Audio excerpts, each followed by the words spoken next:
Start Madana sir. Manjunath sir. Oh, okay. Yeah, sure. Yeah. Very good morning, one and all. Now I request our beloved chairman, Indian Congress Institute, Bangalore Center, Dr. L.R. Manjunath, to address the gathering. Thank you, Dr. R.L. Ramesh. On behalf of Indian Concrete Institute, Bangalore Center, and Don Bosco Institute of Technology, I welcome all the participants for today's webinar by Architect Jyoti Gupta on smart cities and technologies. Dear friends, I'm happy to share on this occasion that Bangalore Center has been awarded the best center among 46 centers in India for the last year performance. So, great honor for us. And also, Don Bosco Institute of Technology also has got the best student chapter award. It was communicated by the head office, and we are happy to share these wonderful moments to all the ICI members and participants. And today topic is on smart cities and technologies. And smart cities, we all know, like it's not smart buildings, it's not very well laid roads or any development. Like under Bangalore now, under smart city development, they have dug out all the roads. The kind of dust is getting emitted. Uh, Yesterday I was walking on Dickinson Road. It was nothing like a village road. It was looking next to the uh, city center, MG Road. They have dug up the roads and all. The name of smart city, what and all they are doing. Dust is not controlled.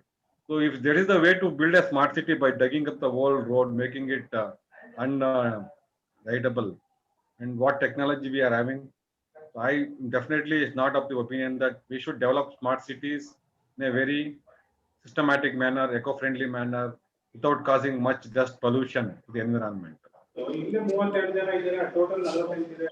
Uh, in this aspect, there have been many smart cities globally which have been developed.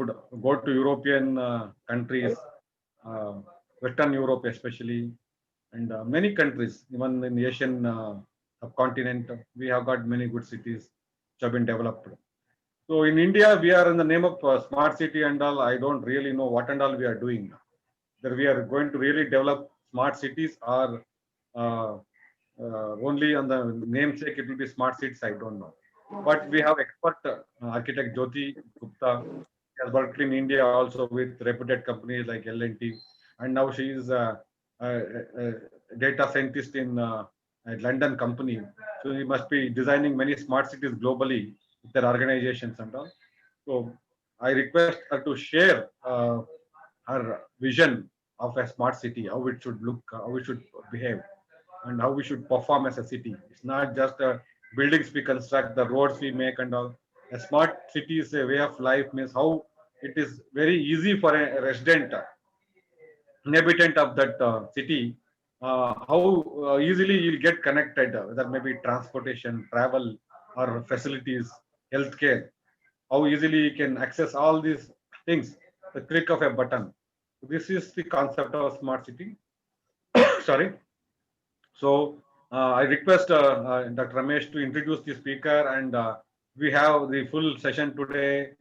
Architect Jyoti Gupta, she has come back from London because of the pandemic, and I want her to stay back and help India to become more smart than going back to London.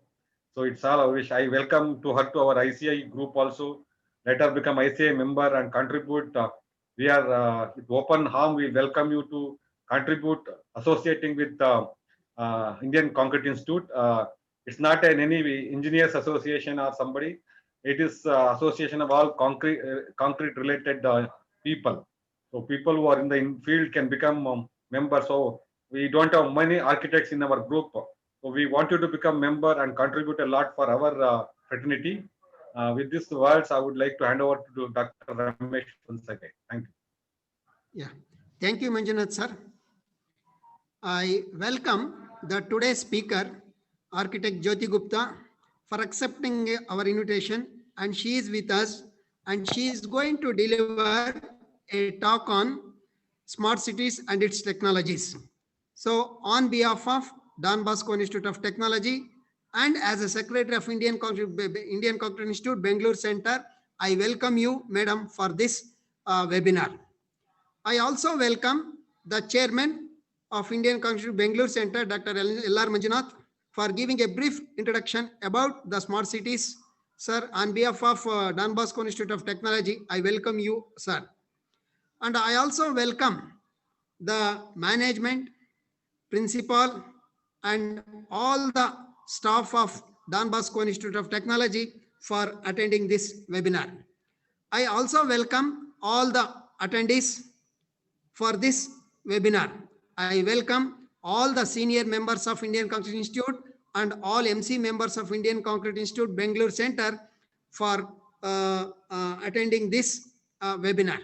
So now I request Professor Raghavendra to give a brief introduction of today's speaker, Architect Jyoti Gupta. Over to Raghavendra.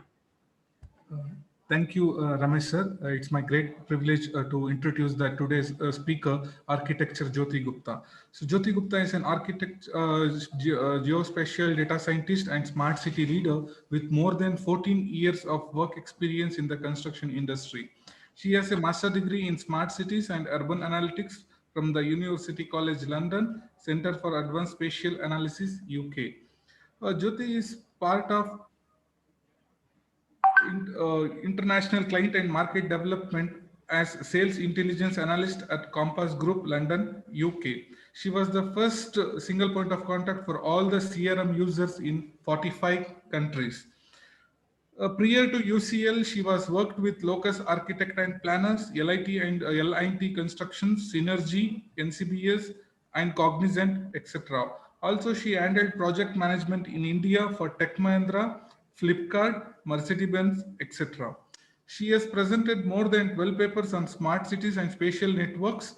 She is also a visiting professor at Christ Lavasa campus, CMS Jain University, Oxford School of Architecture, and Impact School of Architecture. Also, she has been awarded as 50 most impactful smart city leaders global listing from World CSR Congress. On behalf of Don Bosco Institute of Technology and Indian Concrete Institute, I welcome Architect Jyoti Gupta, ma'am. Over to you, ma'am. Thank you. Thank you so much for the well introduction, Dr. Manjunathan and Dr. Ramesh. Before I go ahead, I will be talking on smart cities, its technologies, and what are the 11 pillars that we will be discussing on the smart technologies. So thank you again. I will go ahead sharing with the screen. So is it all visible? Yes, ma'am. Yes, ma'am. Please carry on, madam. Thank you. So what we will be discussing today is about how a smart city is being developed and what is the various advantages and the digital intelligence that we will be talking about the smart cities. So initially, I will be taking you through a smart city journey about how the digital intelligence is being there in the urban world and what are the various public problems that has been existing in the real world. And why are we really doing this? To give a high quality of life for people. Nowadays, with so much of advancement and technology around, why is the smart city necessary? Why are we all struggling to take this technology into our mode? Even our parents are learning the technology in order to come up or be stagnant with the present society. So if you see in this chart, you will be noticing throughout the infrastructure, there are three main layers that is being adopted. The first layer is the traditional infrastructure that we all see around us, how the infrastructure is, whether it's physical and social, what kind of technology we have been working on. The second layer that we are trying to understand is a smart application and the data analysis capabilities, whether it is a tech base, which is includes the network of connected devices and sensors, and how the technology includes, that is the high-speed communication network, the critical mass of smartphones, the open data system, and the sensors. The second layer goes ahead with the tools and technologies, with what we can understand, and what is the third most crucial layer that is being adopted.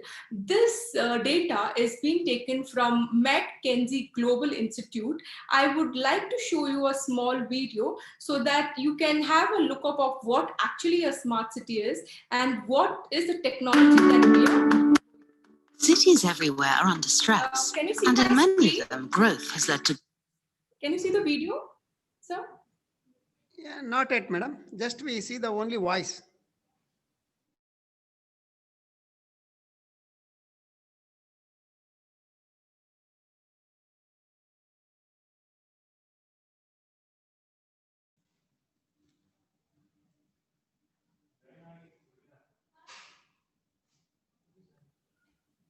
Only we can see only we can hear the audio, madam. No video.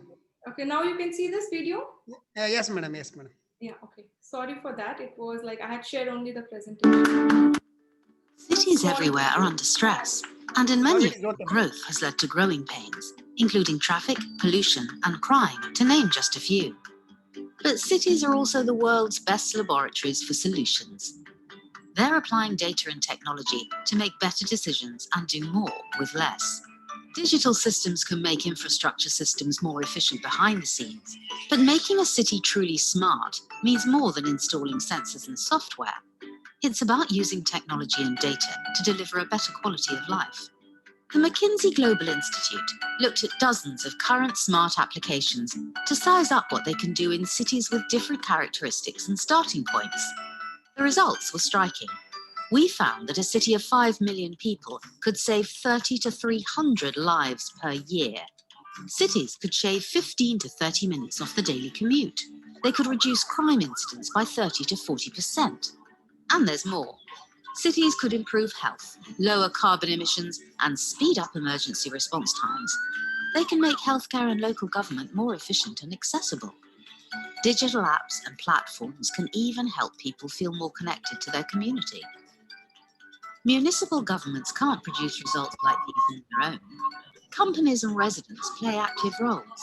Instant information helps everyone make better decisions. And when millions of those decisions add up, the city's overall performance improves. Even the smartest cities on the planet still have a long way to go. But there's a wave of innovation worldwide. As cities get smarter, they're becoming more livable and more responsive to the people who call them home. So with this small video that you have just seen, it talks about how McKinsey is working across with various smart technology and how the smart technology plays a major role. So today we will be taking ahead with various 7 attributes, the 7 application that has the urban growth or the urban life that is being considered. So the first one that we come up with is the security. Predicting the policy and the real-time crime mapping is most important. So security plays a major role in making a city smart. So more the security, how and home security, a data-driven security, how a crowd management, how a body-worn canvas can be considered for a security-wise. Second is the healthcare. For healthcare, I will give an example of Singapore, because Singapore is a country wherein the healthcare is more digitalized. It has more of AI function, the data-driven public health that is being used. Then comes mobility.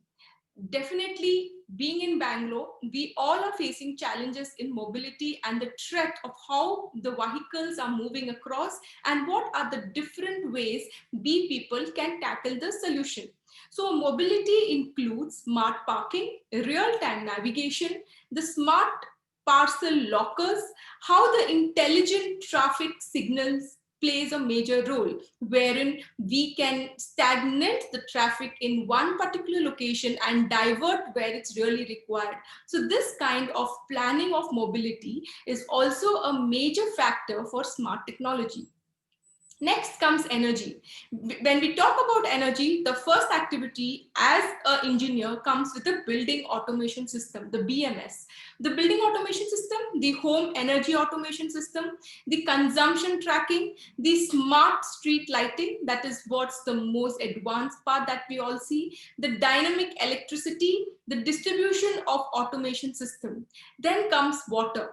Water, as you all are aware, it is a major crisis happening not only in Bangalore, but also in various other countries. Definitely Tamil Nadu is also part of where water consumption is a major task of how the smart irrigation, how the detection and control can take place, how the quality of water can be monitored on regular basis, and if there is any deficiency, it can be highlighted. Then comes the waste management. Waste management, when we talk about, it's about the digital tracking, it is about the optimization of waste collection method. Next comes the economic development and housing, wherein the digital business licensing, the business taxation, the personalized education, the more radical type of database. So this study, at the end, why are you all doing this? To make a good community, to engage with each other. So this kind of study wherein a smart city is an imagination world, and the best way to visualize it, to use this technology and to deploy it in the real today. When we come up with these kinds of various attributes that we just described, cities can be divided into three main aspects. So I think the first one we could consider London, New York, or Tokyo in Japan. So they are, we will say it is most advanced and smart cities. The second comes the Rio de Janeiro, and lastly, wherein the Lagos and Johannesburg takes place. So how are we tracking them? How are we making a baseline? In what basis these urban settings are planned? First is the income. How is the income attribute considered? So the bigger the city, the better you're paid. So your income is much better to compare to other cities.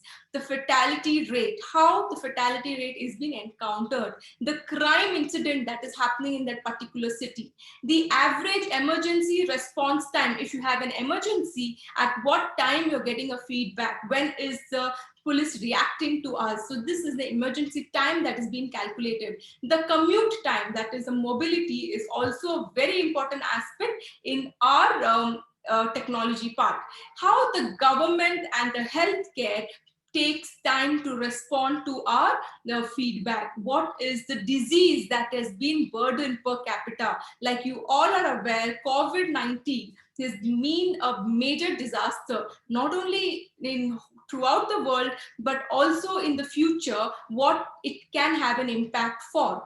The GHG emission, sustainability, how a sustainable city can be considered as smart. The water consumption, the recycled, unrecycled waste, the formal employment rate, how many number of qualified engineers are being there from each institution, and what is the rate of jobs available in the city? How is the ratio being calculated? What is the next sense that can be activated? Then comes the annual household expenditure. With whatever a formal education is, are we really meeting the household consumption? Are we really balancing our life direction, whether it's work or personal? So these are few of the impact of the solution. I further went ahead analyzing a smart city with three various triangular chart, so that you all will understand why a technology for a city is important and what is the maximum possibility that can be achieved. Whether it's a smart city journey, it's a global snapshot of what it is available. So for example, if you consider Pune, it is like a more advanced and a technology city, I would say now. It's an application rolled out, how the citizens are adopting. So if you see the blue triangle, in which part it sits, so the maximum corner it goes in, that is how it's responding. The technology base of how the enthusiasm of emerging this kind of technology is being considered. Second is Barcelona or Copenhagen. In this kind of city, there is a strong technology, but we don't have the citizens who are cooperating. So again, this kind of example is very important for you to understand how a strong tech base enables this kind of implementation for more application. Next, we come in how we become smarter across various layers. Now, for this, I would consider New York City and Singapore as an example, wherein you will see the technology base and also the application rollout is being maximum in this kind of smart cities. The next, IoT and technology takes ahead of the investment, because with whatever I had identified, thoroughly we require a money amount to be considered. So considering 2020 being a very disastrous year, we had seen a lot of unknown uncertainty around us, and what was the capex that was considered? What is the upcoming future for smart cities? So smart city technology and the IoT, that is the Internet of Things, can change the way we look at things, the way a grid, a community, or an apartment is being identified.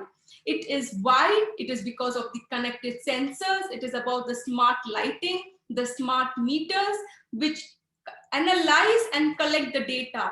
What are they doing with the data? The data is being collected so that we can do machine learning algorithms, so that we can predict what's going to happen in the near future. So this kind of prediction, this kind of data scientists and the analysis is where we all achieve, and what is the final outcome is where we need to see, so that the infrastructure can be improvised, the public utilities and the services. There is a lot of advantages with this kind of smart technology, but how we are trying to achieve, that's more important. If you all concentrate on this slide, I have tried to gather this with help of how different cities around the world is progressing with smart cities and what is the major challenges where the government is supporting them. So I will start with UK, wherein we have Glasgow, which is available in Scotland. So here, if you see, the government had granted a particular million amount of pounds in 2013 to make Glasgow a smart city, wherein they had incorporated the intelligent operation platform in order to store and analyze their real-time data, to access the online dashboard wherein we can access the data visualization and the smart city app.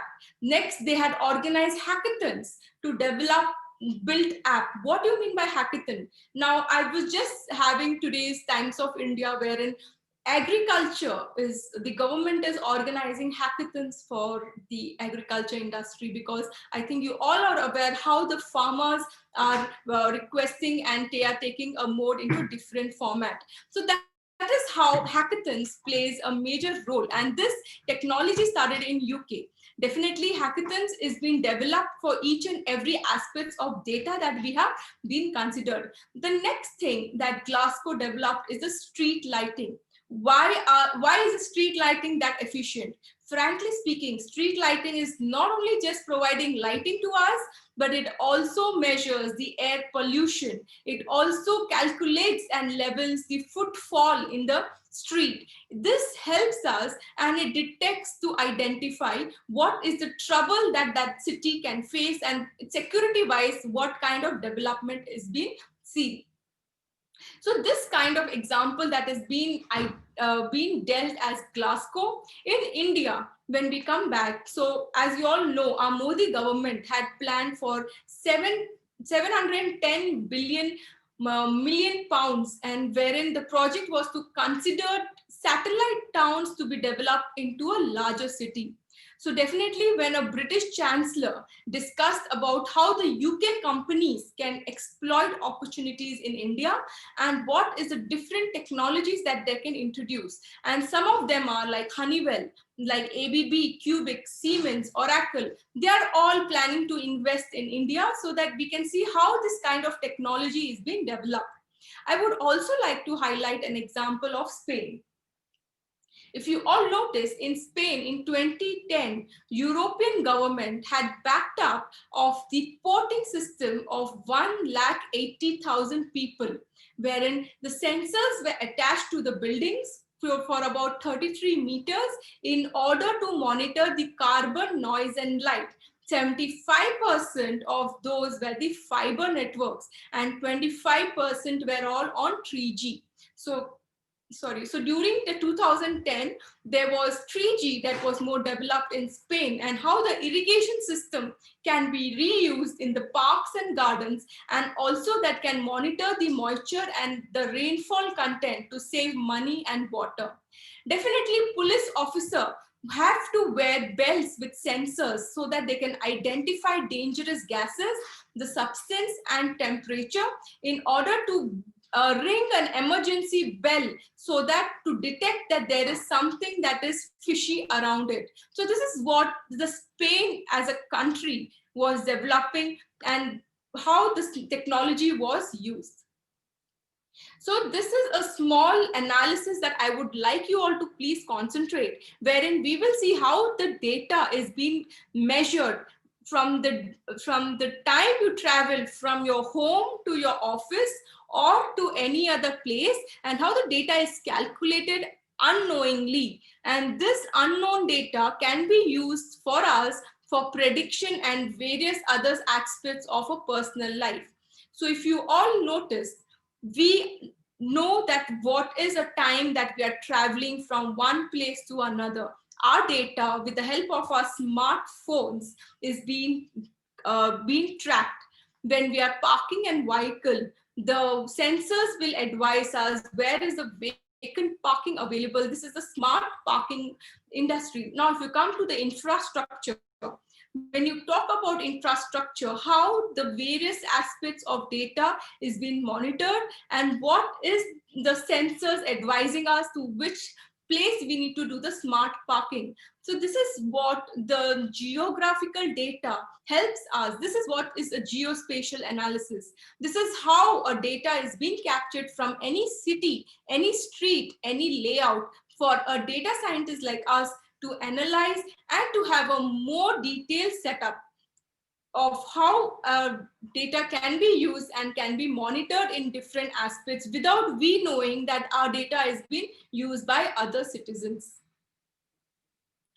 So before progressing to the 10 pillars of smart cities, this is one of the great quote that is being identified by the MasterCard holder, the head of global cities, wherein he had mentioned that cities should be built on each and other's progress. It is required for each and other's effect. There are similar challenges and the cities have the opportunities to come up to a common goal. So it is important for us to see what the cities are, what is the journey that they are progressing, and what is the final outcome that is being tracked ahead.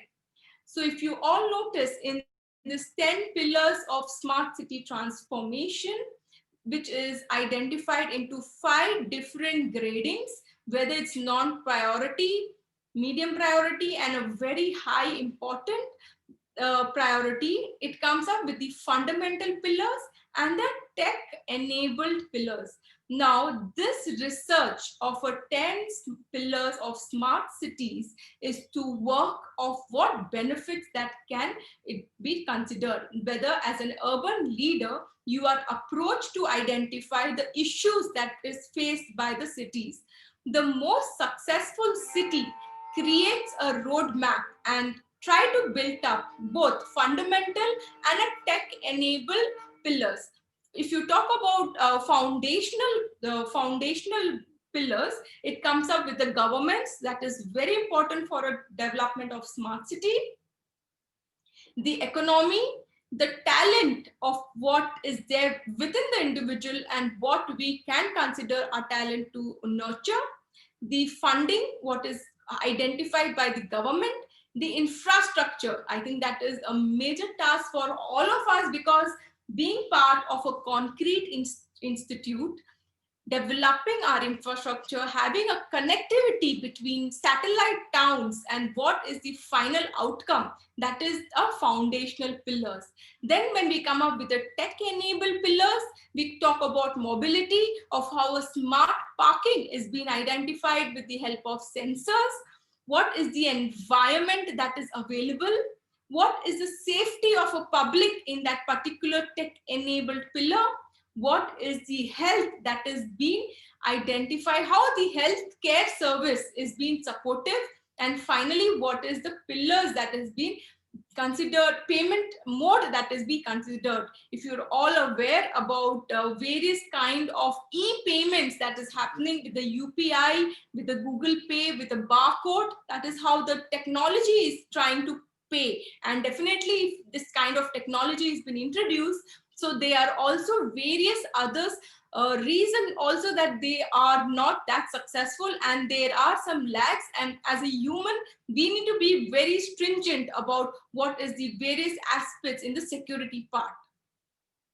When a city focuses on these 10 pillars, it's definitely becoming more smarter.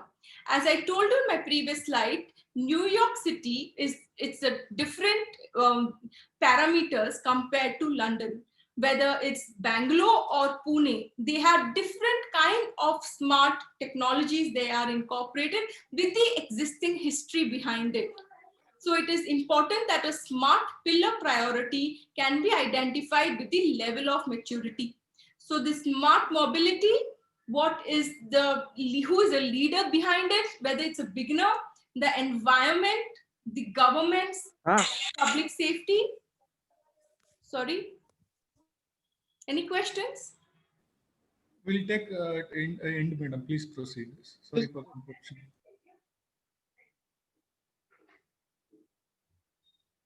Yes, sir. Sorry for interruption, madam. Please proceed, madam. I think. Okay. Sorry. So I was talking about the smart 10 pillars for the smarter cities. Then we talk about the smarter infrastructure, the economy, the public health, and the payment system. And finally, what are this mobility that has a very important role for the beginners, wherein some people identify as funding priority, which is also considered as a talent and the payment. Definitely a smart city program is not foundational. We require a lot of emphasis on this success so that we can achieve the final output. While laying the foundation for this smart cities, we need to understand a digital enabled vision. It is very important for us to implement this kind of plan of smart governments. For implementing a smart government's plan, you need to have a policy framework. You need to buy in a local stakeholders. So it is important for you also to concentrate on the smart economy. What is the economic environment? What attracts the business? What kind of investment is being considered in this society? What is the industrial development? How are we promoting the e-commerce industry? So this all is part of smart economy. Then we talk about smart infrastructure. When we talk about infrastructure, it definitely talks about connectivity.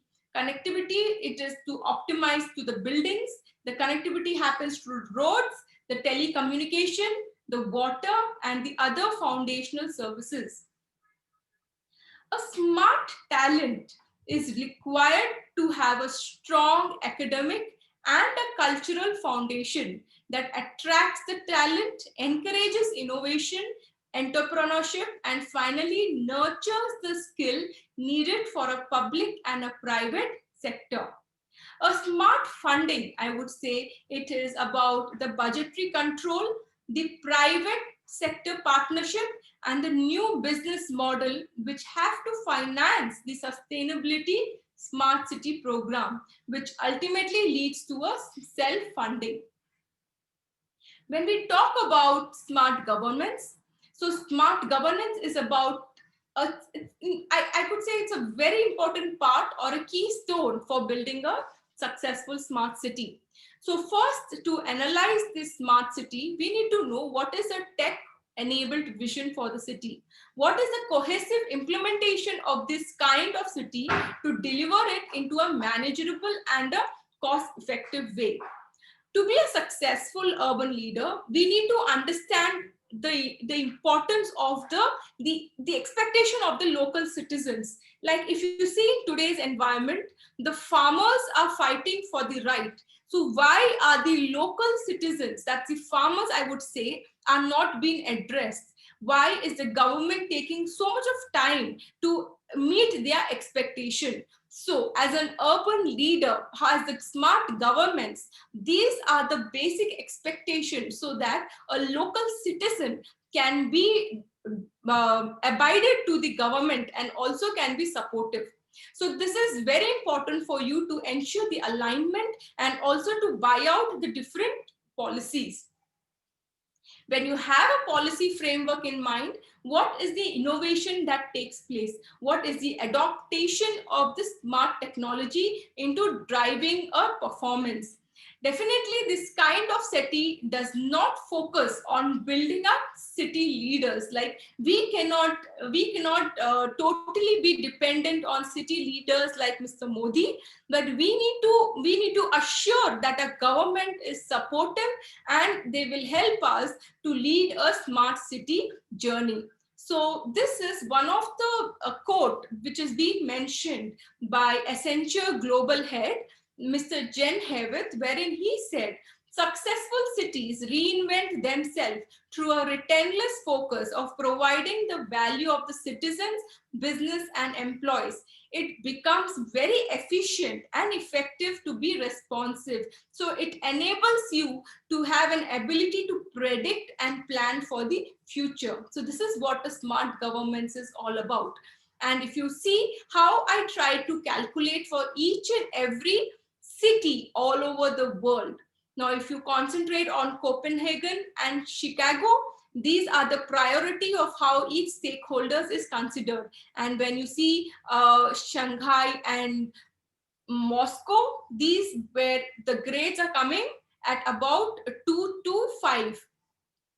But if you see the negative point wherein the citizens and business believe in the priority, the first aspects come for Dubai. So here in Dubai, you see how the businesses are on priority, how the government is supporting them in Dubai. Wherein when you come up with New Delhi, that is when you come to India, you see how the stakeholders are the urban leaders and it should be provided a higher priority governments. So citizens generally play a higher priority on the governments than the business. So business definitely can be more satisfied. It can be more enabled with the services that we are looking for and what the citizens are aiming for doing it. So the first priority for any government is to provide how efficient the city services are. So when you discuss about how efficient the city services are, you try to see what is the proxy cities that's been working ahead. So it will be very positive if you all notice in Dubai, the citizens and the business is about 76%. And if you see an example of Tokyo, wherein the citizens are contributing only to 35% of satisfaction level if you compare to the city's business, which is about 93%. So that is about a very statistics for Tokyo and Dubai. And when you consider New Delhi, you see how the citizens is up in the higher way. It is the opposite of Tokyo when you consider New Delhi between the satisfaction level of the businesses and the cities. Now, when the business are developed, there is always that a better operating system is being incorporated. So when you come up with the area of governments, you pay attention to involving a local business executive. You see how you minimize the bribery and corruption. You also try to reduce the burden of complying the local government regulation. With the open data platform across the government and businesses, What is the percentage that you try to incorporate? How you update the regulation in response to the innovative business models? You're trying to provide channels for a real-time information and resource sharing.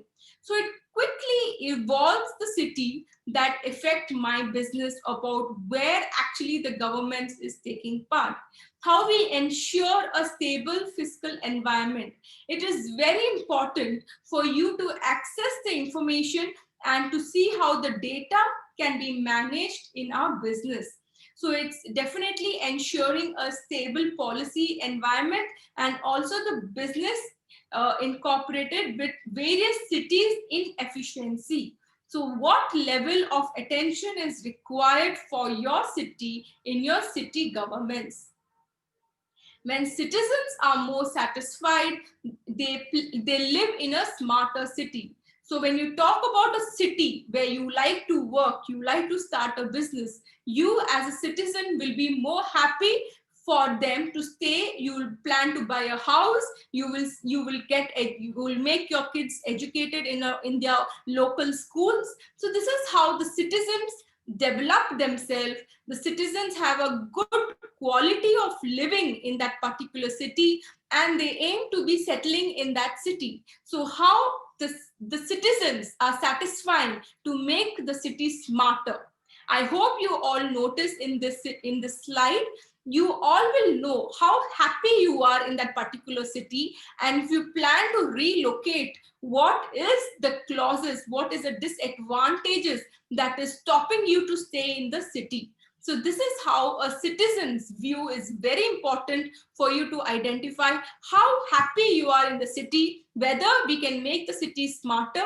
Can you make this new ideas, technology? What is the urban decisions that are considered? And what is the funding opportunities available for the cities? Because definitely when the city government suffers, there is always the citizen who is end of the day encountered, because we as a citizen selected Bangalore to stay in. Why would we relocate in Mumbai or Delhi? We should have various other clauses, whether it's good environment, whether it's good climatic condition, because it is a good government, it's a metropolitan city, various other reasons when we compare our city with various other cities. Next, we talk about smart economy.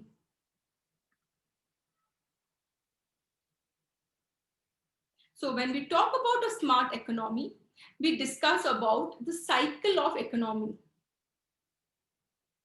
The various cycle about how we lay a foundation of a smart city, how we attract a business in that particular city, what is the talent, what is the resident and the investment that is being progressing, what is the economic foundation for the city, how are you driving the growth and investment in the innovation, and finally, how you move up in the smart city curve. So in this study, you will identify the cities move up in a smart city maturity curve.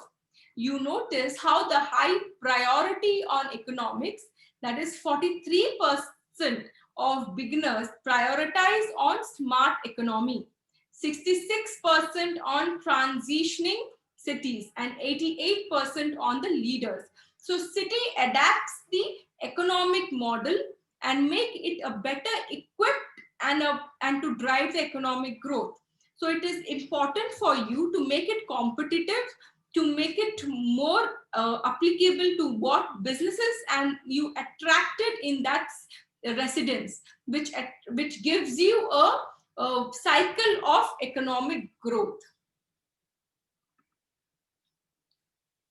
When we go ahead with the smart economy, it is very important for you to analyze the priority for both citizens and business.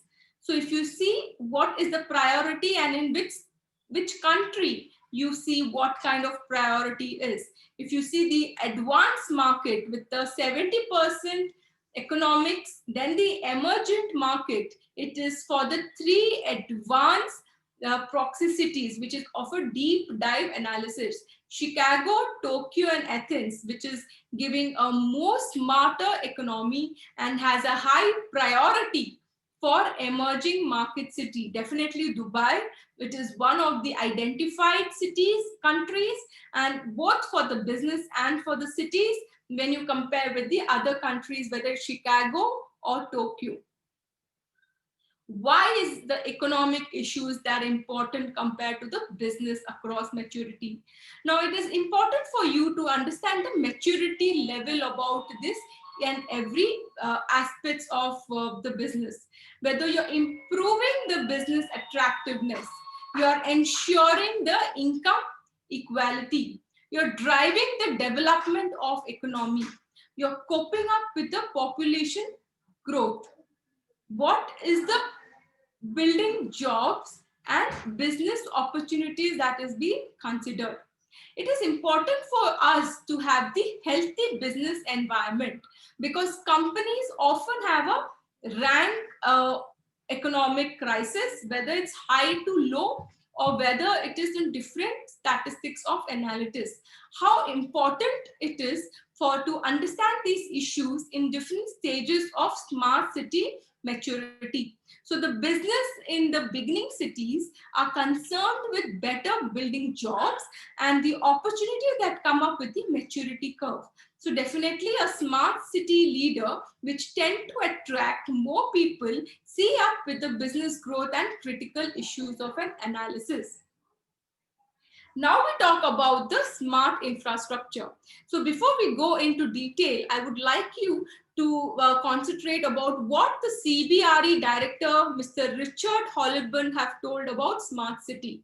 So smart cities, it's about the great potential to raise the efficiency and the amenities of cities with consequent gains in the real estate. So this can be a form of a local boost for both values and also the changes in the status and value of a city in the emerging market.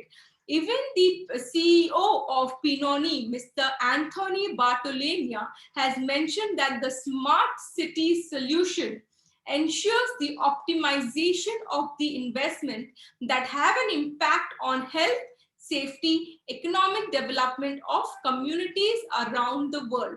So as the city progresses, the businesses seek modernization and the infrastructure plays a major important, whether it is including the airport, the shipping port, and the trade network. So here I would like to give an example of smart infrastructure. If I would say, the example would be definitely the high-speed rail that has been introduced by the government and how it is being developed in different satellite towns, how the connectivity is considered, and what is the advantages of these new technologies, how digitalized it's going to become, and what is the mobile solution that we are targeting. So the cities across the board are planning the infrastructure upgrade. So the advantages are the telecommunication, the built environment, the waste management, and the waste and water details. The advantages in present year, or if you see in the coming 3 years. It is important that the urban population keeps growing and the urban infrastructure are under pressure. So as a city, a smart city maturity levels needs to be planned and needs to be within the maturity level. It cannot go outside the threshold. So this study was being calculated for a world investment of $2.5 trillion, which is per year for transportation, power, water, and telecommunication. Now, if we go ahead with what is the technologies, the urban infrastructure in throughout the world, you will notice that the airports and control tower in Dubai, which is about 67%, it is the highest if you see the reliability compared to countries like Moscow, Lagos, and Shanghai. And you see New Delhi, it is about 82% of what we are in the reliability for airport and control towers. If you see the mobile connectivity, the maximum is definitely comes ahead with New Delhi, but the minimum goes ahead with Lagos and Tokyo. And you see how the mobile connectivity in the infrastructure plays a major role. The electricity supply, the lack of interruption and fluctuation. So it is about in Lagos, which is a negative of 15%, to New Delhi and Shanghai, which is about 80 to 90%. The postal office and the mail delivery, which is about 40 to 40 to 50%. The water supply, that is the lack of interruption. The flow fluctuation, the roads, the tunnels and the bridges, which is about 57% to 80% in Shanghai. The broadband connectivity, which is the negative being again in Lagos and the maximum being in Shanghai. The Suez system, which has a major crisis in Moscow. If you all notice, in Moscow, we don't have a good waste management system compared to other countries. And being in India, it is about 65% in the tally of what actually the waste management is being considered. So when we go ahead, we understand how the citizens and business both have a major role to play in infrastructure. So if you're a businessman and you're trying to see how you are analyzing or you're running a fiber optic cable, whether you're a beginner or a leader, how the customers are calculating a free Wi-Fi for your establishment, how a company is willing to pay with the improvement in environment and infrastructure, how the city infrastructure supports us with the increased economic activity, how the Wi-Fi is helping you in the citizen point of view, or whether you're willing to pay for the improvement of infrastructure, how the fast tag is really working across. Now, when we come up to this next slide, you all will concentrate how it is unreliable for the electricity to be perceived into a smart energy. So surprisingly, the citizen experience a higher electricity instability in their city, and it believes that they are more stronger than in any other smart technology. Whether it's more reliable, it is a smart grid with an embedded sensor system, and how the renewable resources and microgrid plays a major role. So the first thing comes in Lagos, New Delhi, Shanghai, and the lower comes up with Athens, Copenhagen, and Tokyo.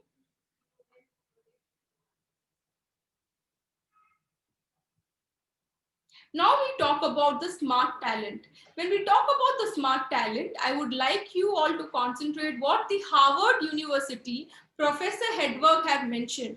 It is a very strong track record of placing, attracting talents and becoming a long-term success.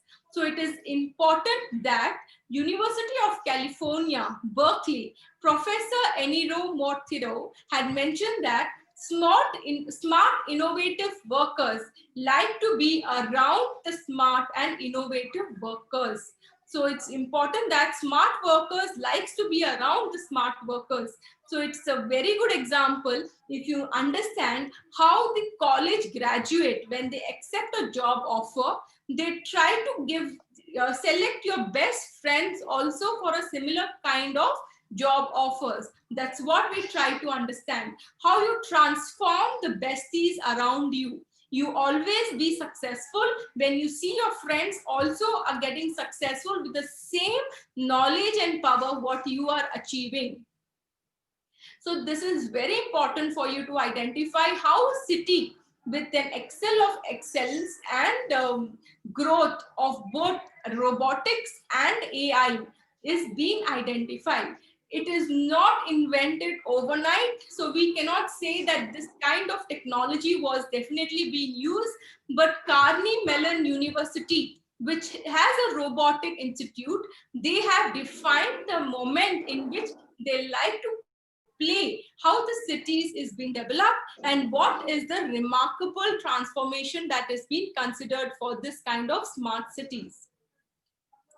So when we are focusing on the talent, we always see the lifeblood and the urban growth and innovation of the society.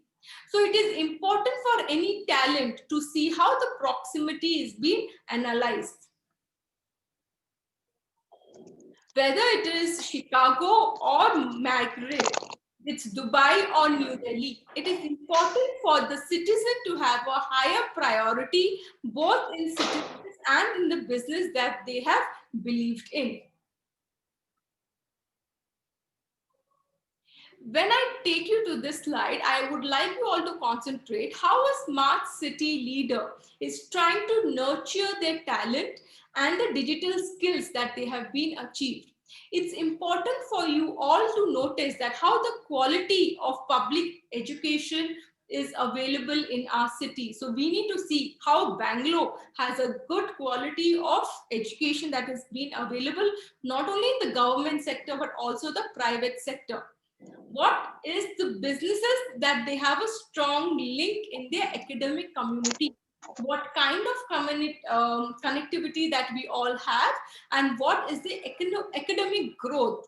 If you all are aware, Bangalore being a Silicon Valley of India, which is being which compared with California of USA, Sunnyvale, which is also the Silicon Valley of USA. So this is how our city is identified with their talent pool, with their business advantages. Most of the companies are coming to our city to invest and start their new business. As I mentioned in my earlier slides, whether it's Apple, Honeywell, Siemens, or Oracle, they prefer to invest in South India, specifically Bangalore, instead of various other much developed cities or the capital of India. There are various other supporting attributes that's available, and that is how it have a major impact. The government, the university, and the businesses should cooperate.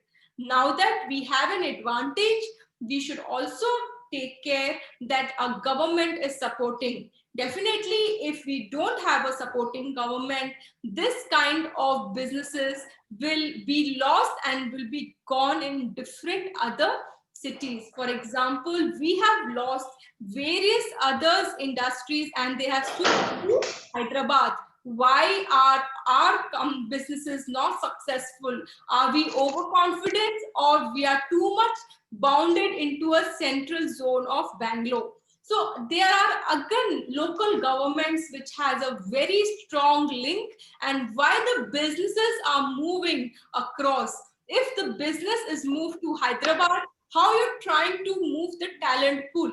Definitely, if you have your business there, you will settle down there, you will have your kids there, you will do a proper education for them. So it's all very much dependent, and what is the different partnership that can be opened for these universities and also the government. So it's very promoting for this, having an innovative hub to attract the talent. Now, if you come up to this slide, you will all notice how the international skills is a biggest gap, I would say, in the early stage of smart cities. For this slide, I will give an example of myself.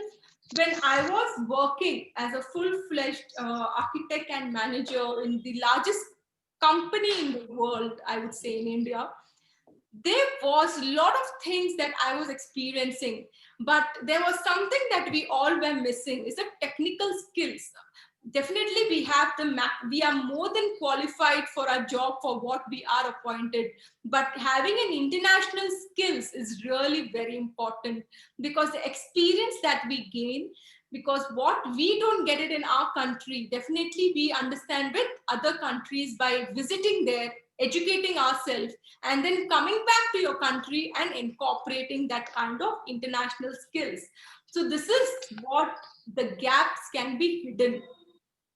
I would like to identify this kind of leader cities which feels that the largest gap in the technology, whether it's international skills for transition to the beginners cities.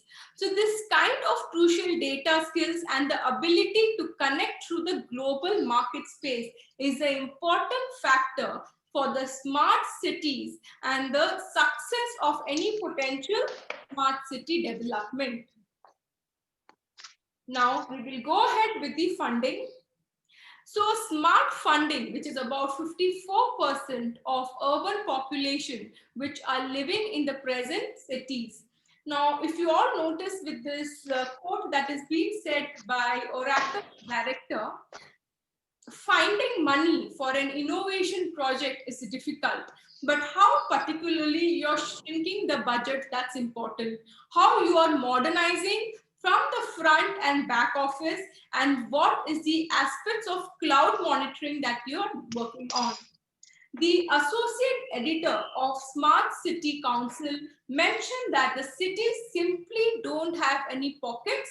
They are improved, they are enhanced, they are expanded with the growing population. So smart city cannot be successful unless we have a proper smart funding. So if you notice, Tokyo, I would say, is having an expectation that is met, and the government is supporting them financially to achieve this smart city journey. Citizens should see the place as a priority of smart funding, because without funding, definitely there is no aspects of various challenges that we face.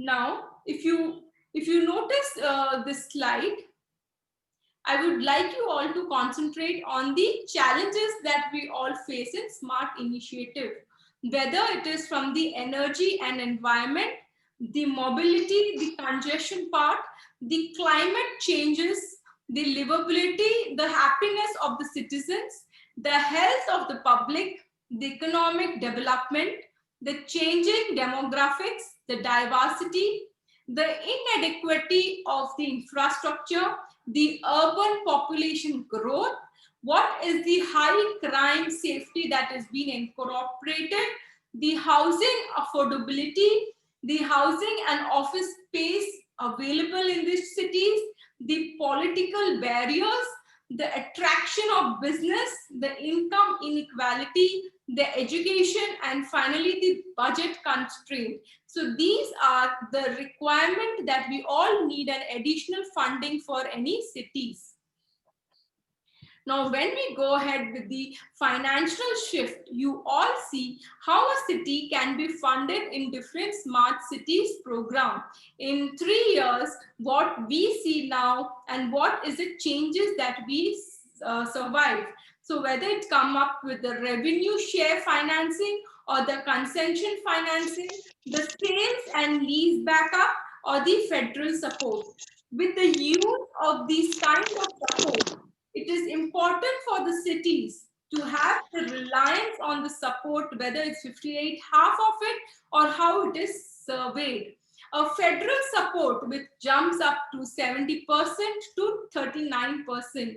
So India's Smart City Mission and US Smart City Mission are the two examples of such a government programs of how a funding plays a major role in smart cities. One more example I would like to give with a public-private partnership like Cisco, which has $1 billion city infrastructure program, and how we are coordinating, we are working with Cisco to build this kind of infrastructure program in the coming smart cities.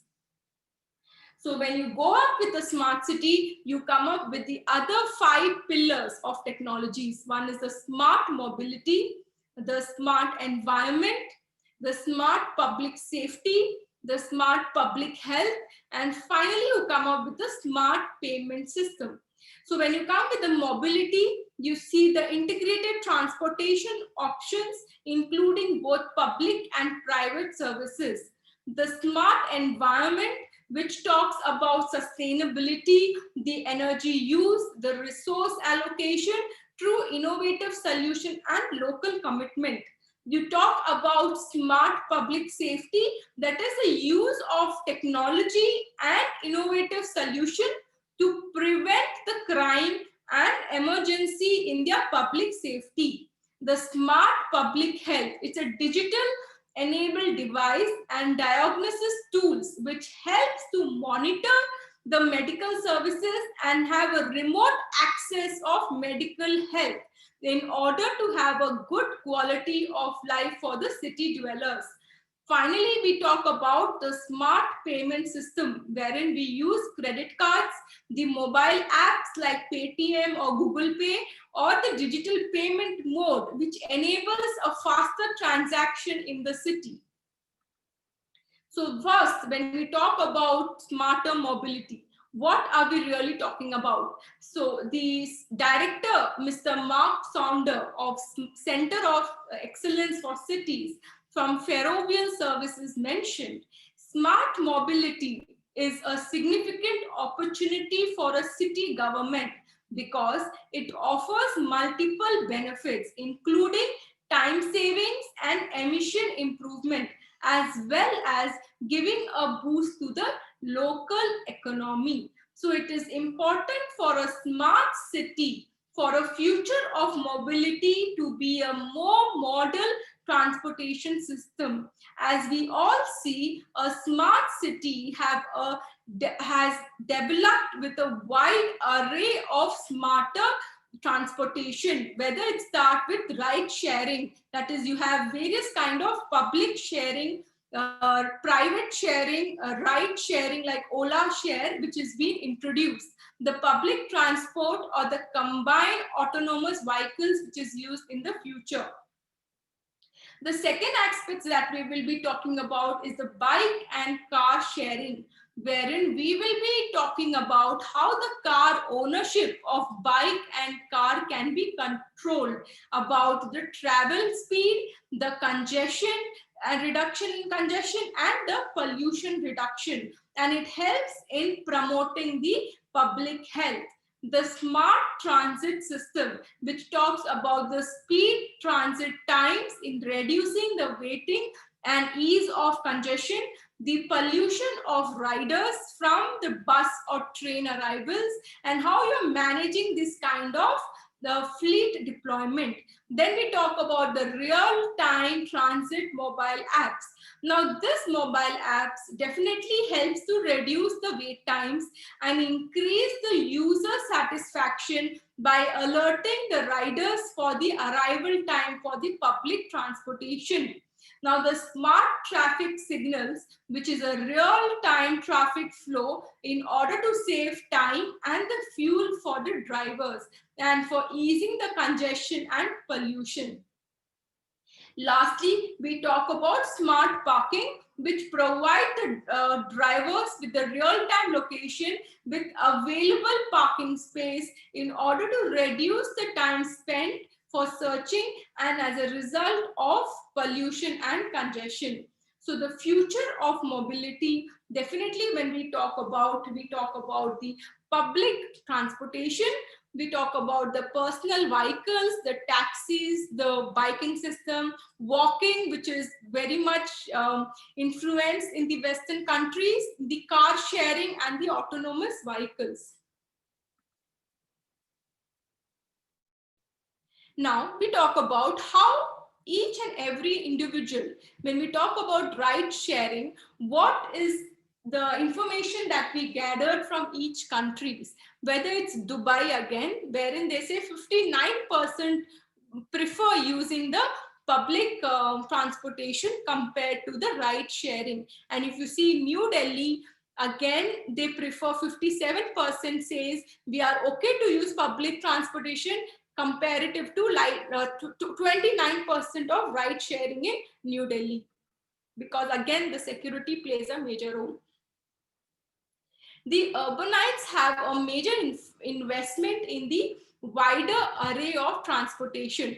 Now, when we talk about transportation, we talk about the various data that improves the transportation routes, whether we are improving the speed and reliability of transportation, or we are using the data to travel the electric vehicle that was recently launched by Tesla and Uber, and what is the planning that is coming up with autonomous vehicles.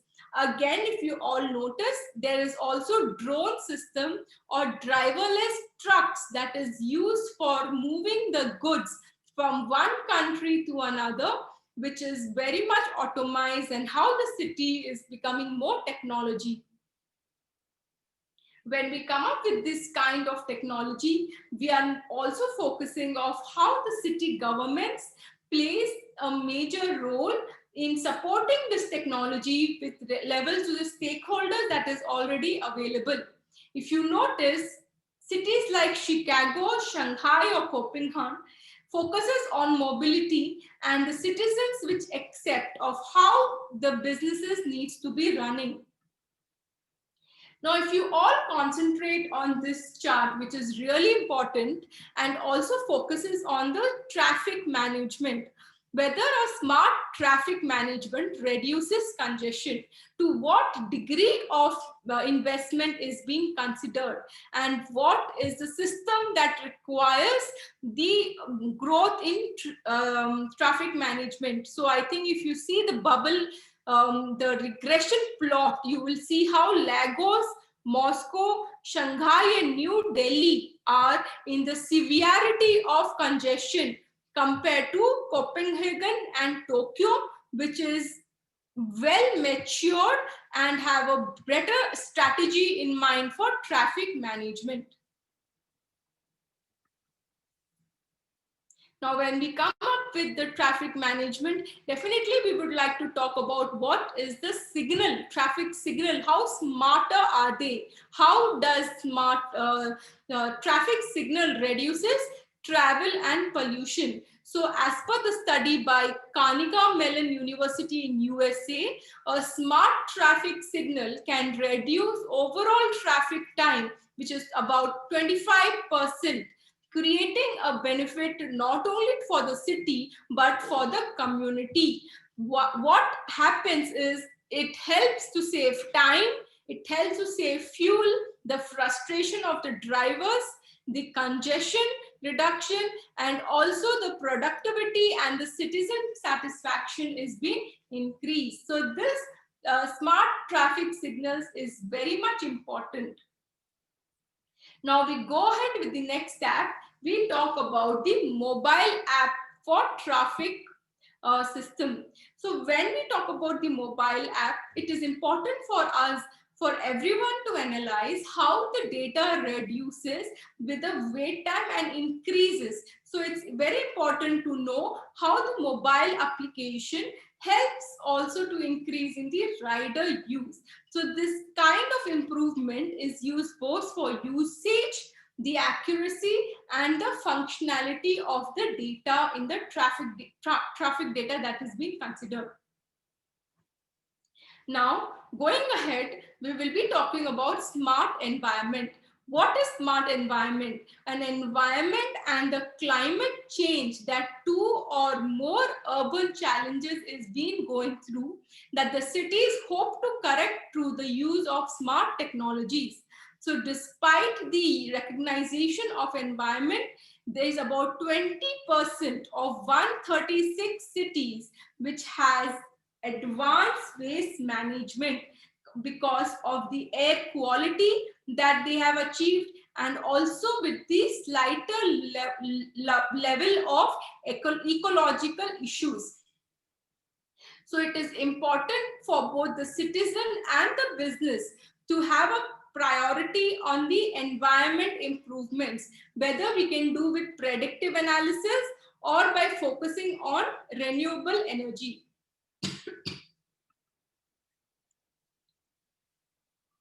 Going ahead, we spoke about how the environment have a real impact, but also with the help of citizen, we came up with this co-relationship plot wherein the research shows how New Delhi, Lagos, Shanghai, all cities have a major problem for various environment issues.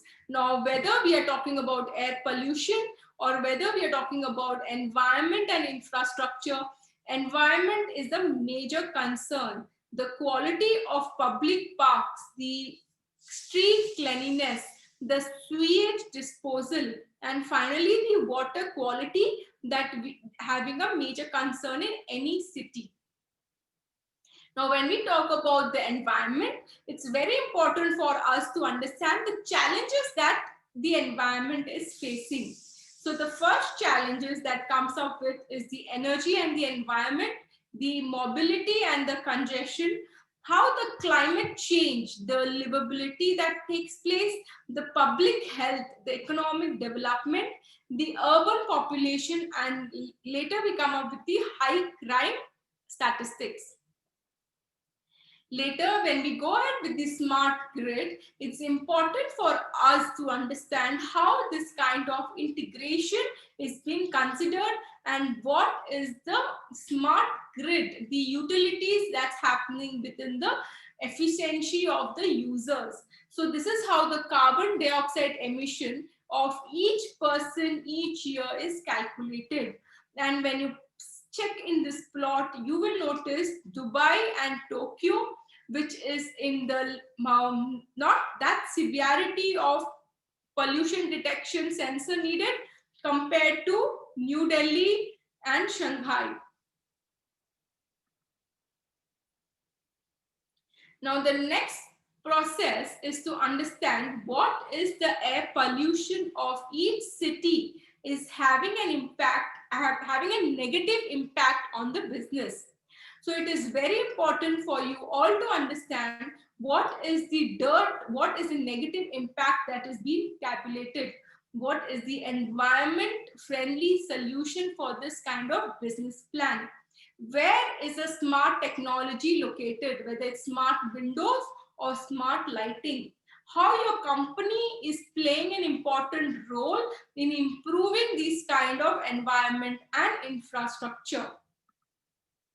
Next, a very important aspect in everyone's life is about safety.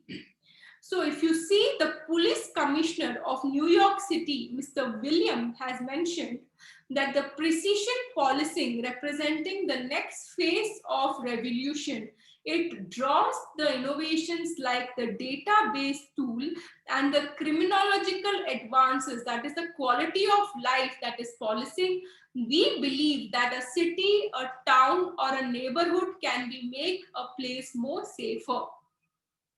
So this public safety, I would say, the big data and AI for the real-time facial recognition is being considered.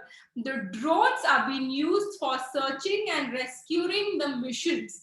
The acoustical sensors, which is used for addressing the police department for a gunshot for firing.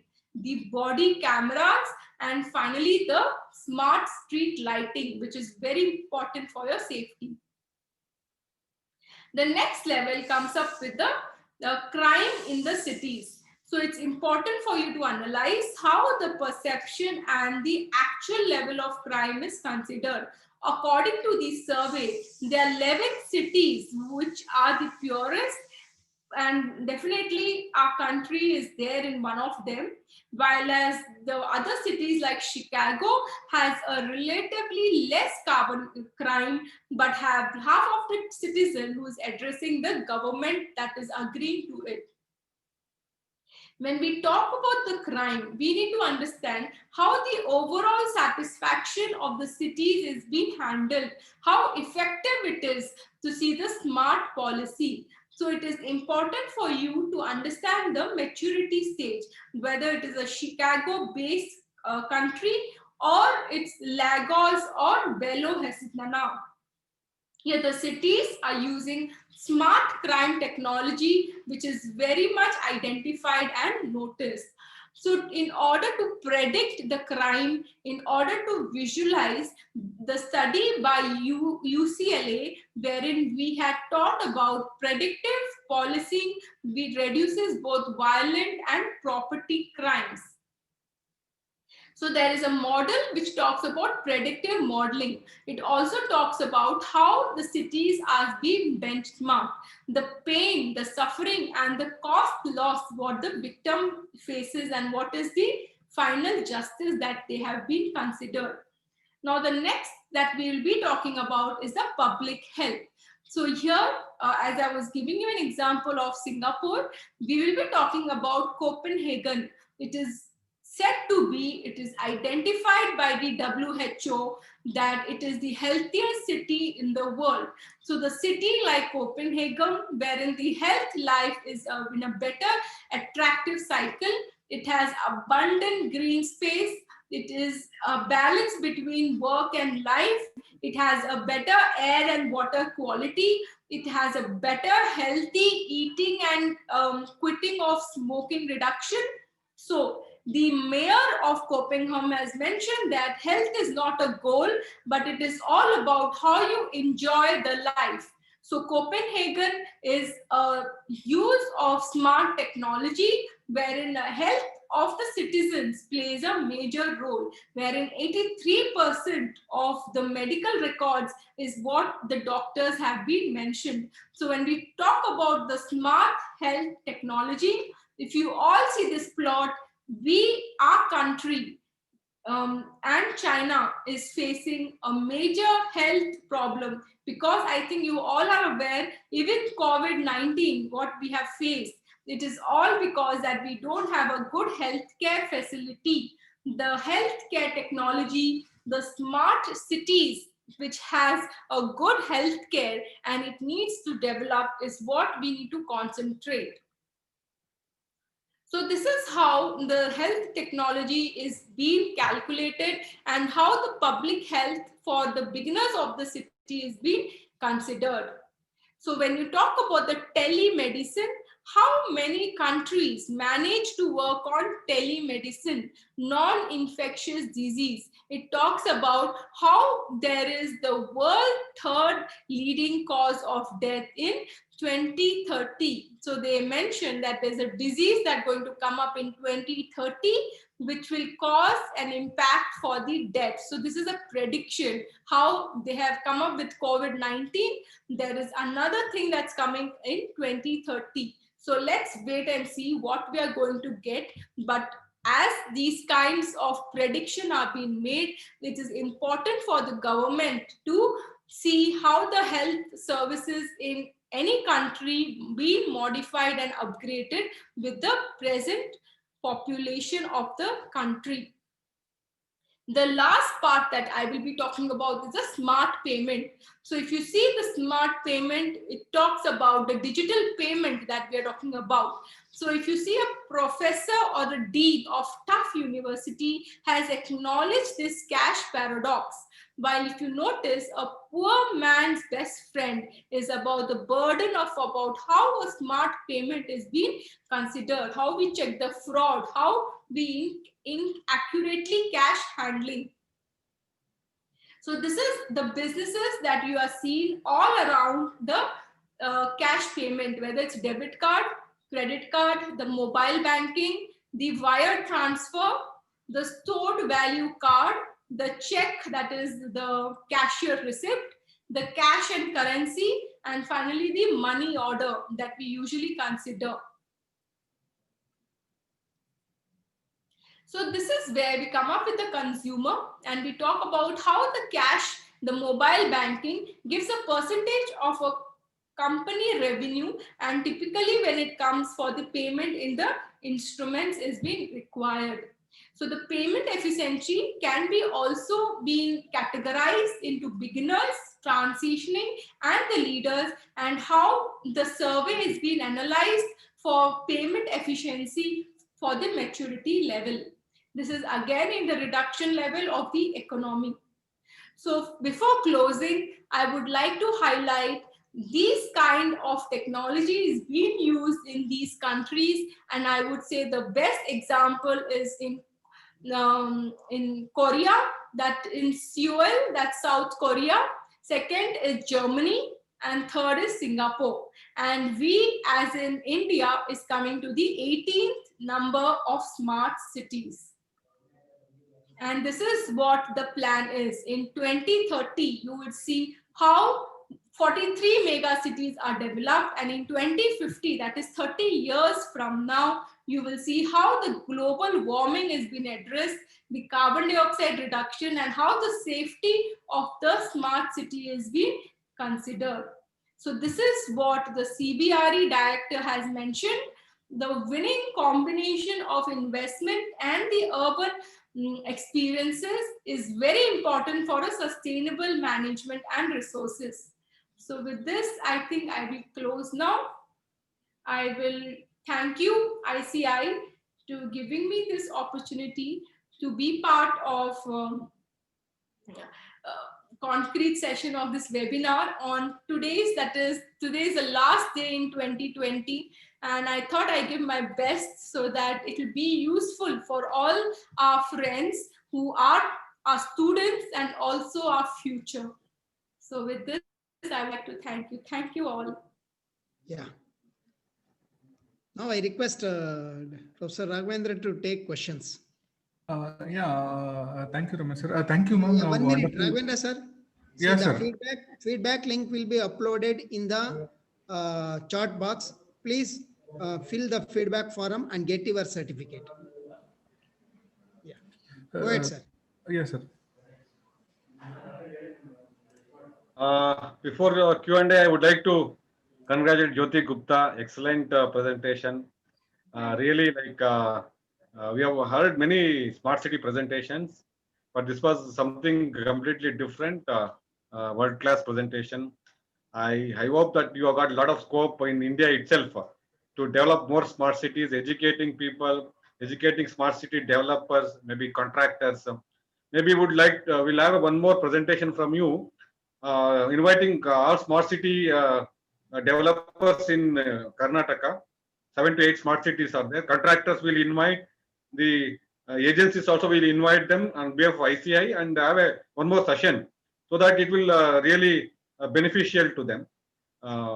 If not physical program, or we'll do a online program. Yes, one more we'd like to have it from you. So I think it's over. Raghavendra to take the Q&A. Thank you, madam. Thank you. Thank you, sir. Thank you. If anybody wants to talk with the speaker, please raise your hand. We will unmute you and you can. We have eminent people today. Dr. Ajit Sabnis is also a person on smart city development initiative is there, and BSc Rao sir is also there. He has given many lectures on smart city. So we have got many people, eminent people who are working on smart cities as the attendees today. So they can ask a question directly to Jyoti Gupta, madam. Okay, sir. You can raise your hand. You can directly interact with the speaker. We'll unmute you. Yeah. Yeah, Raghavendra sir, please carry on. Sir. Thank you, sir. Ma'am, it was wonderful presentation on the smart cities. I'm very happy about the presentation. So here we are from the participants, they're very happy about your information, what you have collected, the beginner, intermediate, and the leader. So one question we got from Jagdish Chinaguddi, sir. Can engineer base of Acotech UK company be used along with geospatial knowledge base for assessing performance of smart water supply, energy and transportation networks? In India, any example city, if it is, please mention. Sir, as I told you, Singapore, I think, is an example outside the world for this waste management. But in India, we are still developing. We have no, we cannot say it's a smart city yet.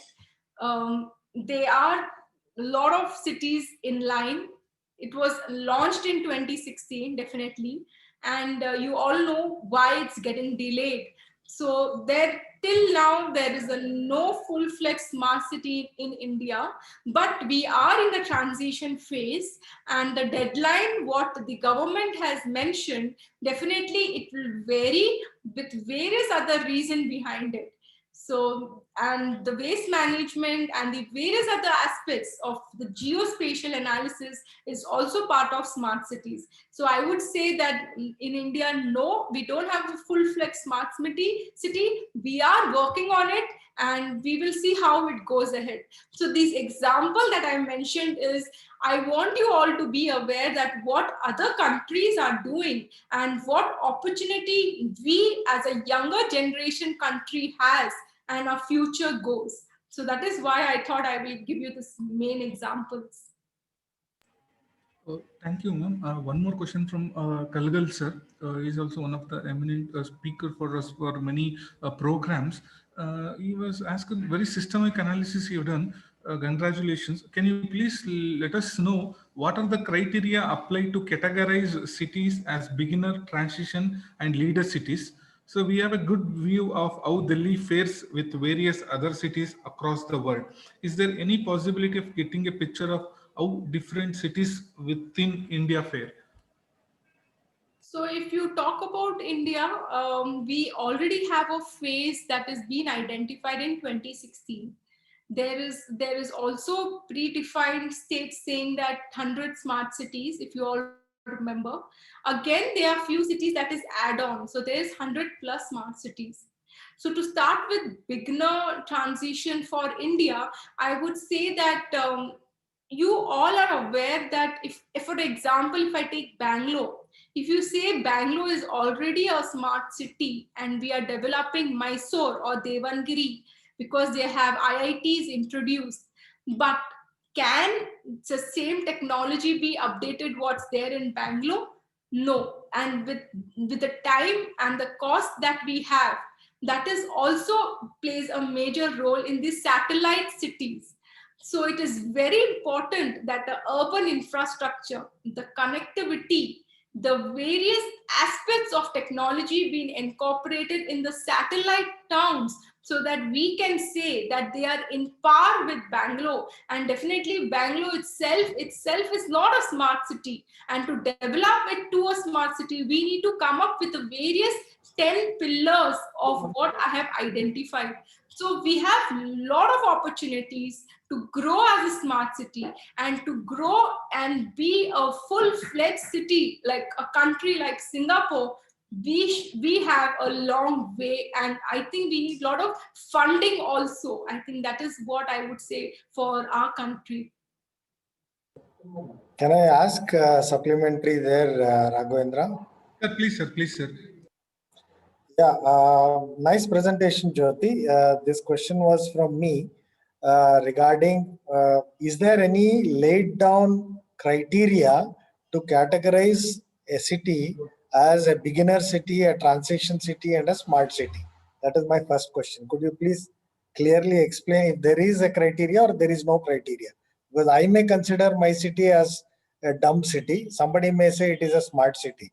So I want to know where a particular city is in terms of because the entire presentation was dealt with that particular criteria of beginner, transition, leader category of a city.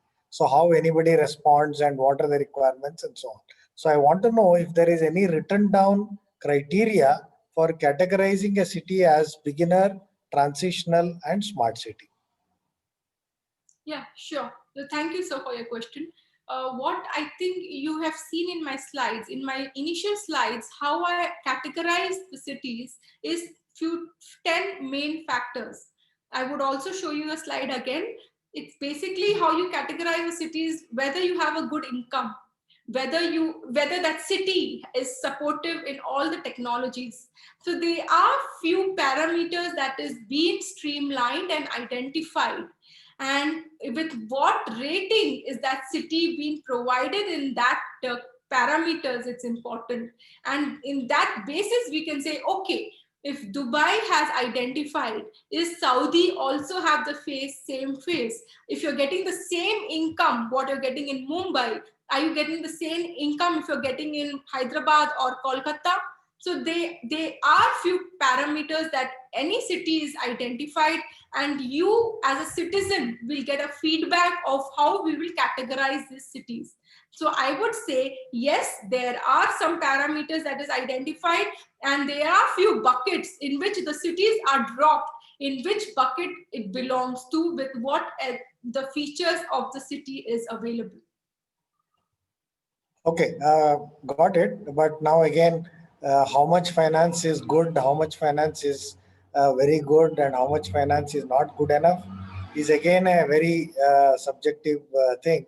Anyway, I'm not getting into a debate here. But the second question was, now you have done a fantastic, combination of all the big cities around the world and of different kinds of governance, different kinds of economies, and you have said what are the priorities in those cities.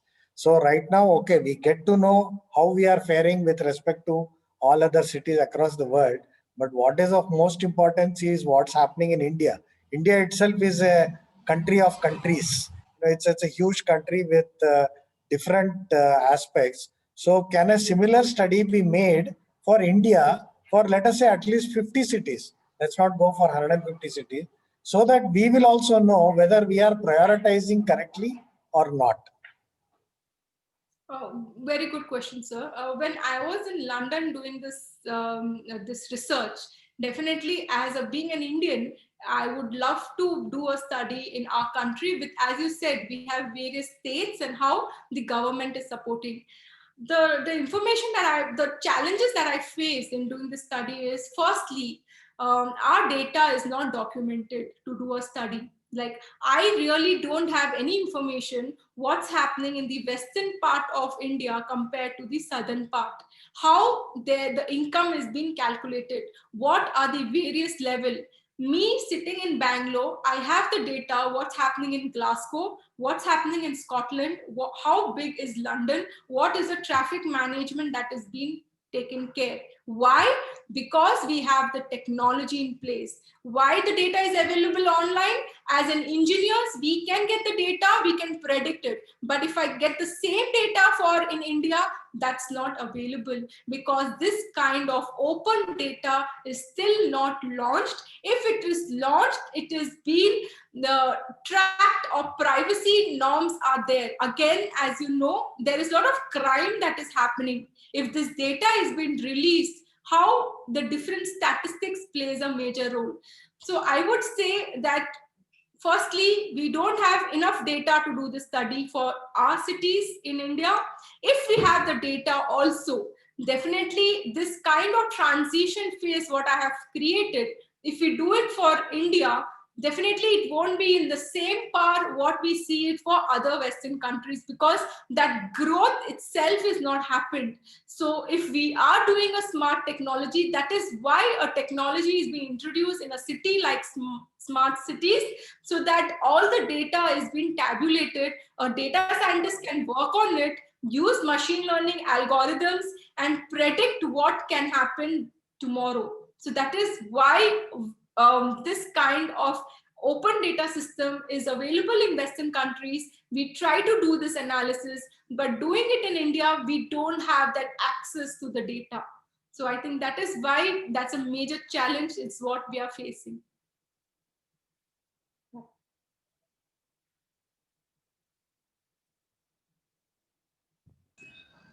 Hello, I'm Ram Prakash.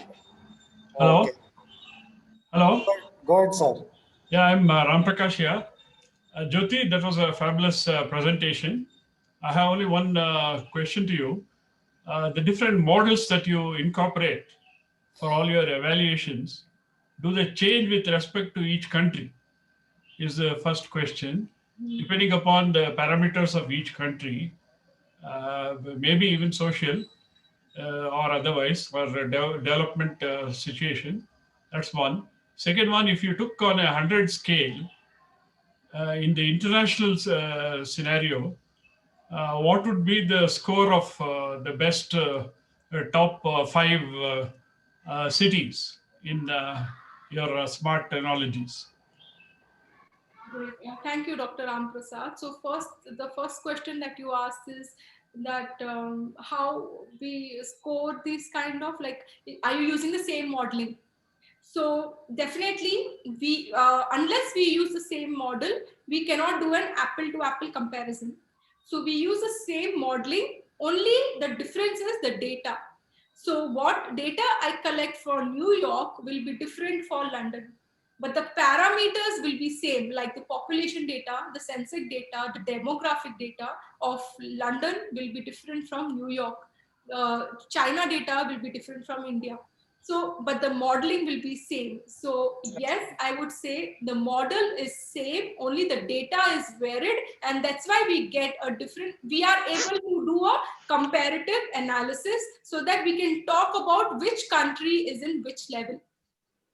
The second question about how and what is the factor that we can be taken care. If you have seen my last slides, the first thing I told, the first city, the first country was in South Korea, Seoul. So second was Germany, and third was Singapore. So the statistics, definitely, I would not say they are 100% smart cities. There's still development happening. There's still AI technologies. Because Singapore, if I give you an example, Singapore had a 100% healthcare facility compared to South Korea. So for the South Korea is enhancing their healthcare, wherein Singapore is not that into the mobility. So different parameter varies, and no one is 100%, but I would say 70% they are in a smart city phase, wherein our country is very much low at about 40% to the, I think 35%. So these are the tentative percentage that I'm giving, so that it will be better for you to understand how the modeling happens and how the research comes up with this comparative analysis. Thank you. Yeah, thank you. One question from Savita Madam. Is smart water techniques can help in groundwater problems? Groundwater problem as in? Smart water techniques, what the techniques? I think if Savita Madam was there, you can unmute yourself and please ask your questions clearly to the Jyoti Madam. Yeah, Savita, your question on smart water techniques, definitely. Water comes up with various other, if you've seen my slide on smart water, it has various aspects like how we are tackling the pollution and what is the techniques that we are taking, the quality of water, how it's maintained. But with regard to the groundwater problem, can you please elaborate more on your question, please? Ma'am, depleting of groundwater level and also that problems polluting the groundwater. Yes, so if you see, smart water techniques talks about the quality of water, the percentage of water available. So definitely as a technology, it should be in a situation wherein they can calculate the efficiency of water available, and they could enhance how it can be maintained instead of going down.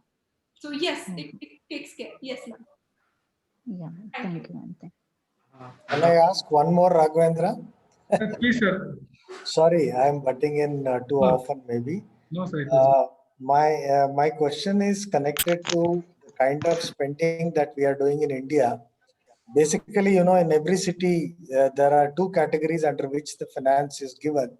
One is called the total area-based development. The other one is called total pan-city solution, investment.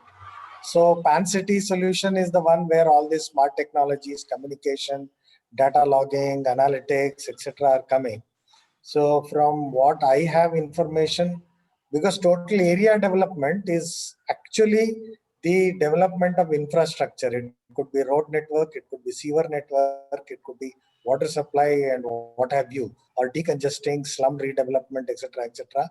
Or it could be, as you are rightly mentioning, satellite kind of development, that is development around the city.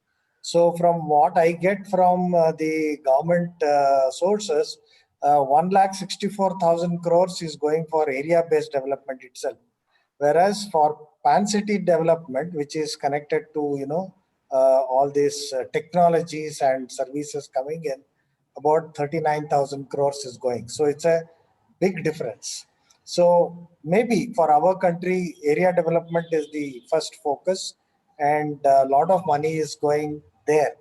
So probably we need to, even the model that you are now analyzing, of course, seems to have a slight bent on, more on leaning on the technology side and smart solution side. Till we graduate to that level, basic necessities itself is not there in many of the cities here. So probably rightly so, the government has invested 1,64,000 on area development, whereas 38,000 on or 39,000 crores on the PAN city. So do we have to change the way you have analyzed as far as a country like India is concerned? Now, between India and Shanghai, there is no comparison because the decision in China is a decision, that's it. Whereas in India, if you take a decision, every street there will be a protest for different things. So people will have other constraints other than logical, scientific reason, because economic growth, nobody wants to understand. They are just looking at immediate features and immediate benefits, because next 5 years, one more election will be there. So the way we have to look at a country like India may not be exactly the way you look at New York or Shanghai or Korea or anything. I mean, this is my personal opinion. What's your opinion on this? Good opinion, sir. So every citizen have right to talk about themselves, and we have an advantage of being a democratic country, and I won't deny with that, because I have seen my friends all were Chinese in UCL, and I have seen them how abandoned they were, how they were not able to communicate, how I was able to communicate being an Indian. So I would say that being an Indian, being the democratic person, and we have the right to talk. We need to be we need to see how our government is handling us, because it's not easy with such a big population in our country compared to USA, even they being a democratic country, how they are trying to manage. So as being a proud Indian, and definitely we have a right to talk, and it's not easy journey to make our city smart, because as you said, everyone have their own opinions, but end of the day what is accepted is always bow down and accepted as correct. So this is what we see ourselves in future, and if there is anything that is wrong, definitely it will be shown in future, because no judgment is placed on blindly. There are some evidence on that. So I would say, sir, it's your decision, and it's always respected. As well as if I have some point also, I will put forward. But we as an Indian, I'm very proud of how I'm democratic compared to, I see my friends from China and Russia, and I see them how binded they are with their laws, and they don't open up in the crowd also, because they are afraid that they have a government to answer. So we don't have all that restrictions, and that experience I got only when I've been to London and communicated with all these kind of different citizens. So in all that aspect, I would say that yes, being our country, being a democratic, we have a lot of opportunity. And with this smart technology, it is not easy. We have a lot of challenges. So we need to address it boldly. And what is good or bad, we need to face it, sir. So with that, thank you with your questions. Thank you. Yeah, Raghu Swami sir, have you raised your hand? So please unmute yourself and you can proceed with your question. Yeah, good afternoon, Jyoti. It was a good presentation and very informative. And this is Raghuram from Architect from Coimbatore. I have a question regarding smart city. When you compare the smart city development in India and abroad, if you take an example of London, what is the level of their developing, like in terms of what is the funding and how it is, how many years we can develop that smart city in a period? So could you explain in detail? Sure, Sure, sure. I'll just give you an example, sir. I was really not aware. Only after going to London, I realized London is as big, is half of Bangalore, I would say, or I would say it's another Whitefield or any electronic city or other satellite town. So London, Glasgow, it's, I don't know if you've seen the map and you can see how big UK is, you know, it's equivalent to Kerala, I think. So being such a huge city, definitely it will take time. And with the time, we have a lot of funding also that we need. And our economy is not as strong as a UK because again, there is a history behind it. And we were also earlier British India. So we also have gone through that phase. So yes, there is lot of time lag, but if we have an ambition, if we have a proper vision about our future, we can have a good technology in place. And as I've told you in the earlier of my slides, it's important for us to see the employment. We need to see how our institution, because with India being a younger population, with the strength that it has, we have an opportunity to create a city smarter with our technology, with our knowledge. Because if you see today, the people who are leading the country is all in Indians, whether it's American Indians or British Indians. But India is where we all are proud about. So I would say, yes, we have a lot of advantages, and making a city smarter with comparing to countries like another countries like UK, the scale matters. Thank you.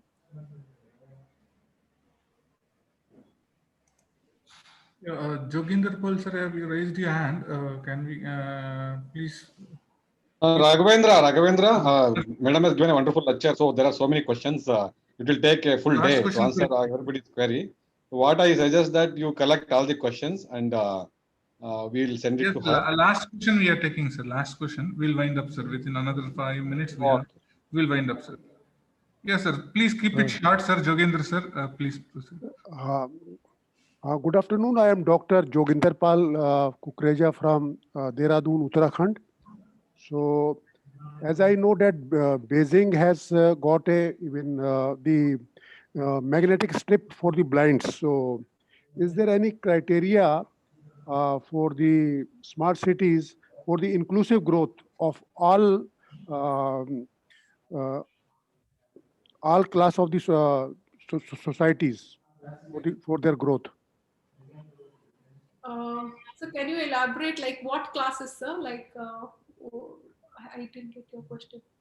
No, because in Beijing, there is a magnetic strip even for the blind people, so they can move without any help with the magnetic strip and the stick. They are able to move without any help. So, is also criteria of this smart city development? That comes under healthcare. As you told an example of Beijing or China having this kind of disability. So healthcare, sir, I would say in my study, what I've done, Singapore is where we could study and we could learn from, because that is how at home they are doing virtual doctor and very other medical facility. India we need to develop, sir. So definitely, as I told you, there is a prediction also in 2030, we are again going to see another disease. So which we need to tackle it in our healthcare facility, because if you see how our healthcare is developed, it should be in a ratio of our population, and our population is way beyond with the healthcare present in our country. So we need to work on our healthcare, sir, and I think the government has identified and they are still on that plan. Yeah, thank you, sir. Thank you, ma'am. Thank you for your patience for answering all the questions. But the last question from my side, ma'am, are we moving towards the right direction to development or towards smart city? Sir, yes, we are moving because yes, we have a good government in place. Yes, again, I would not say don't catch me because I am told that we have a good government, but we have shown the start of smart city, which was delayed for 20 years. Because if you see, whatever I have shown is a data of 2008, 2010. With that data I have collected and give you this prediction. We on 2020 are at the start of smart city. We are in a good vision, definitely. But if someone asks me that, ma'am, when will Bangalore become a smart city? If you ask me that, can we be compared with Singapore? I really sorry, but we don't have that final data with us. And with that prediction, we can develop, but by when we'll complete it, that's a question mark. So we are in a good vision. So we are in a good platform. Yes. Yeah. Thank you, madam. We propose vote of thanks. Yes. Probably the vote of thanks for department. So the smart city parameters has to be designed separately for Indian cities, separately for other cities, because it varies, because we have a huge population. The city is very high. Yes, sir. City in like London or Singapore or Glasgow is different, and what density we have in India, Bangalore or Delhi is different. So the parameters need not be same, according to me, to judge a smart city. Correct, sir. Correct. Yeah. Yeah. Thank you, madam. Thank you for giving a wonderful presentation on smart cities and technologies. And also you have given a wonderful answers for all the audience who have asked for the questions. So on behalf of ICI, once again, I thank you for giving a wonderful presentation, and you are sparing your valuable time with us and sharing your knowledge. So once again, I thank you, madam. Thank you, sir. I also thank all the attendees for attending this webinar and asking your queries. And I hope that everyone can make use this smart city developments in their areas. So once again, I thank the management and principal of Don Bosco Institute of Technology for giving an opportunity to organize this webinar. Once again, I thank the chairman for giving an opportunity to organize this webinar. Thank you, one and all. Thank you. Thank you, Jyoti ma'am. Even our BSc Rav also has appreciated your presentation and explained and your answer too. And I request all the participants to join hands to make India a smart city very soon. Thank you. With that note, I would like to say thank for all your presence. Thank you, Jyoti ma'am, for your wonderful presentation and your patience. Kindly, thank you. Thank you, sir, and wish you all a very happy New Year. Thank you. Wish you the same on behalf of you, Indian madam. Competitive Institute and Don Bosco. We'll have one more lecture on this topic, madam, as early soon as possible. We'll talk to you in that matter. It was very pleasant presentation. Yes, sir, I will be very happy to share whatever I can. And that too for ICI, I'm always there, sir. Yeah. Thank you, sir. Thank you, madam. Even in 2006, Thank you, madam.